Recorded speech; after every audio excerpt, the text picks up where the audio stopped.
అని చెప్పి నాన్న అహర్నిశలు కూడా ఎంతో కష్టపడుతూ ఉంటాడు. తన కుటుంబ పోషణ కోసం పగలనక రాత్రనక ఎంతో కష్టపడి ఆఖరికి సాయంత్రానికి తన గూటికి చేరుస్తూ ఉంటాడు ఎంతో కొంత ఆహారం పట్టుకుని. అమ్మతనం కంటే కూడా సృష్టిలో నాన్నతనం కూడా అంతే గొప్పది, విలువైనది అని చెప్పి ఎన్నో రకాలైనటువంటివి చూసాం, ఉదాహరణలు చూసాం. సోదాహరణంగా ఎన్నో రకాల సంఘటనల్లో వివరించుకునే సందర్భాలు అనేకం ఉన్నాయి. ఈరోజు నేను చెప్పబోయే బ్రేకింగ్ న్యూస్ మాత్రం అలాంటి కన్న తండ్రి తన కన్న కూతురిని ఎంతో ఆప్యాయతగా చూసుకోవాల్సినటువంటి తన కన్న కూతురిని అతి దారుణంగా కాల్చి మరీ చంపాడు. ఈ ఘటన హర్యానాలోని గురుగ్రామ్లో జరిగింది. 25 ఏళ్ల తన కన్న కూతురిని అతి దారుణంగా కిరాతకంగా కాల్చి చంపాడు ఆ కన్న తండ్రి. కూతురు డబ్బులపై బ్రతుకుతున్నావని తన గ్రామస్తులు హేళన చేయడంతో అతను ఎంతో హ్యూమిలియేషన్ ఫీల్ అయిపోయాడు, అవమానంగా ఫీల్ అయిపోయాడు.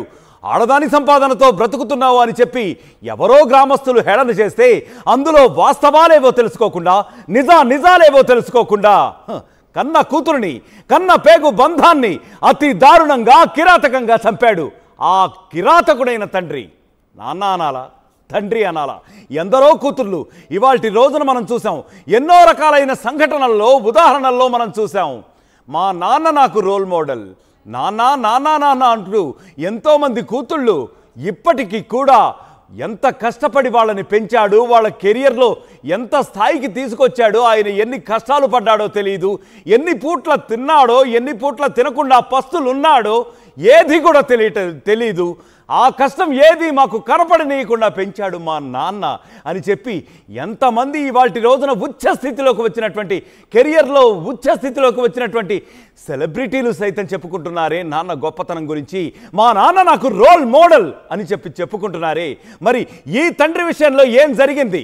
గ్రామస్తులు హేళన చేస్తే అందులో నిజాలేవో తెలుసుకోకుండా, వాస్తవికత ఏదో తెలుసుకోకుండా, తన కూతురు ఎంత కష్టపడి పైకొచ్చింది, తన పేరు ఎంత నిలబెడుతోంది, సమాజంలో తనకి ఎంత ఒక తండ్రిగా తన విలువని మరింతగా ఎంత పెంచుతోంది, ఈ రకమైన విచక్షణ జ్ఞానం కోల్పోయి కేవలం గ్రామస్తులు ఏదైతే కామెంట్స్ చేశారో, ఏవైతే అవహేళన చేస్తున్నారో అవి విన్న ఆ తండ్రి, ఆ చెవిటి తండ్రి ఆఖరికి కన్న కూతురునే హత్య చేసిన ఉదంతం గురుగ్రామ్లో జరిగింది. టెన్నిస్ అకాడమీ నిర్వహిస్తున్న రాధికా యాదవ్ గత కొద్ది కాలంగా కూడా స్టేట్ లెవెల్లో అథ్లెట్గా కూడా రాణిస్తోంది.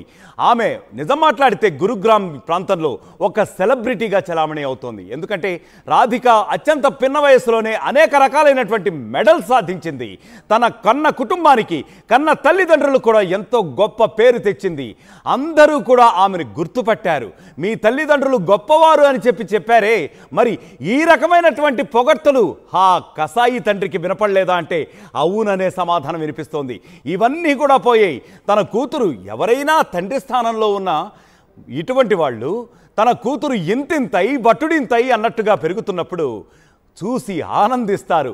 జీవితంలో ఈ జన్మకి ఇంకా ఏం కావాలి అని చెప్పి ఒక రకమైనటువంటి ఆనంద సందోహాల్లో మునిగిపోతారే. మరి ఈ తండ్రికి ఏమైంది?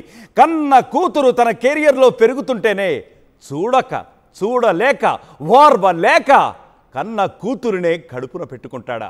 కడుపును పుట్టిన కూతురునే మళ్ళీ దిగమింగుతాడా?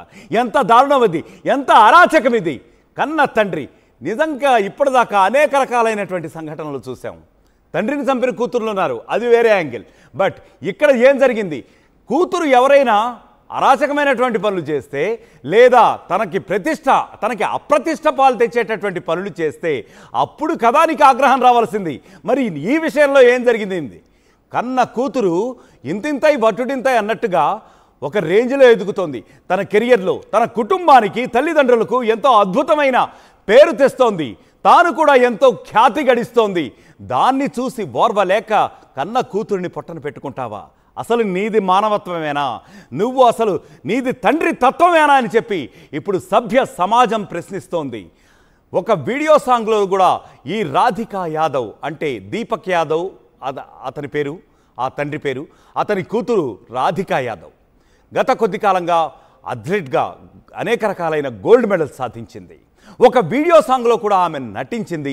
సోషల్ మీడియాలో కూడా ఆమె ఈ మధ్య బాగా పాపులర్ అవుతోంది గురుగ్రామ్ చుట్టుపక్కల ప్రాంతాల్లో. ఈ రకంగా కూడా ఆమె కొంత సంపాదన చేస్తూ ఎంత కష్టపడ్డ నా నాన్నకి నా అమ్మకి ఎంతో కొంత నా వంతు సహాయంగా తోడ్పడాలి, నా కుటుంబాన్ని మరింత వృద్ధి చెందేలా చూడాలి అనుకోవడమే ఆమె చేసినటువంటి తప్ప. ఇదే ప్రశ్న ఇప్పుడు చుట్టుపక్కల వారందరిలోనూ లేవనెత్తుతున్నాయి. ముఖ్యంగా ఆ కుటుంబంపై దుమ్మెత్తిపోసే పరిస్థితి ఆ తండ్రి తెచ్చాడు. కుటుంబానికి ఆ కూతురు ఎంతో ప్రతిష్ట తీసుకొస్తే చివరాఖరికి కన్న కూతురునే చంపి ఆ కుటుంబాన్ని అప్రతిష్టల పాలు చేశాడు ఆ కసాయి తండ్రి. ఏవాణ్ణి తండ్రి అనాలా? కూతురి ఎదుగుదల చూసి ఓర్వలేక ఆమెనే పొట్టను పెట్టుకున్న వాణ్ణి తండ్రి అనాలా? సోషల్ మీడియాలో కూడా యాక్టివ్గా ఉంటూ వస్తోంది గత కొద్ది కాలంగా రాధికా యాదవ్. ఆమె ఉద్దేశం ఒకటేనట, కేవలం నా కుటుంబాన్ని మంచిగా నేనే చూసుకోవాలి, మరెవ్వరూ కూడా కొడుకులు లేరు మా నాన్నకి, నేనే ఒక కొడుకునై నేనే ఒక ఆధారభూతమై ఈ కుటుంబాన్ని నేనే మరింత పోషించుకురావాలి అనే ఒక చక్కటి ఉద్దేశంతో, ఒక అభ్యుదయ భావాలతో పెరిగినటువంటి ఆ అమ్మాయి ఆఖరికి తండ్రి బుల్లెట్లకే బలైపోయినటువంటి ఉదంతం ఇది. నిజంగా మాట్లాడితే సగటు ఏ తండ్రి ఎవరైనా సరే కూడా సహించలేనటువంటి సంఘటన.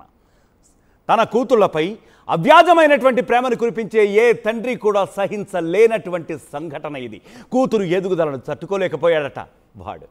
టెన్నిస్ అకాడమీ మూసేయాలంటూ కూడా ఆమె ఎంత అద్భుతంగా డెవలప్ అయిందంటే ఆమె కెరియర్లో గత కొద్ది కాలంగా టెన్నిస్ అథ్లెట్గా ఒక పక్కన రాణిస్తూనే నా కుటుంబానికి మరింత రాబడి రావాలి, నా కన్న తల్లిదండ్రులకి ఎంత మాత్రం కూడా ఏ విధమైన ఆర్థిక కష్ట నష్టాలు కూడా ఇక ముందు రాకూడదు, చిన్నప్పుడు మా నాన్న నన్ను ఎంత కష్టపడి పెంచాడు అనేటటువంటి ఒక కృతజ్ఞత భావంతో ఆమె తన తండ్రికి ఏదో ఒకటి చేయాలి, తల్లికి ఏదో ఒకటి చేయాలి, తన కుటుంబానికి ఏదో ఒకటి చేయాలి అని చెప్పి ఆమె గత కొద్ది కాలంగా కష్టపడుతూ ఒక అథ్లెట్గా రాణిస్తూ కుటుంబానికి మంచి పేరు తెస్తూ ఆ తరువాత ఒక టెన్నిస్ అకాడమీ లాంటివి స్టార్ట్ చేస్తే నాలాంటి అథ్లెట్లని ఒక 10 మందిని తయారు చేయొచ్చు, 100 మందిని తయారు చేయొచ్చు, తద్వారా వచ్చే ఇన్కమ్ ద్వారా నా కుటుంబానికి ఏమైనా ఆర్థిక కష్టాలుంటే అవి కూడా తీరతాయి, నా తండ్రికి ఒకంత ఆర్థిక స్వావలంబన చేకూర్చచ్చు అనే స్ఫూర్తితో ఆమె ఆ టెన్నిస్ అకాడమీని గత కొంతకాలం క్రితం స్టార్ట్ చేసింది.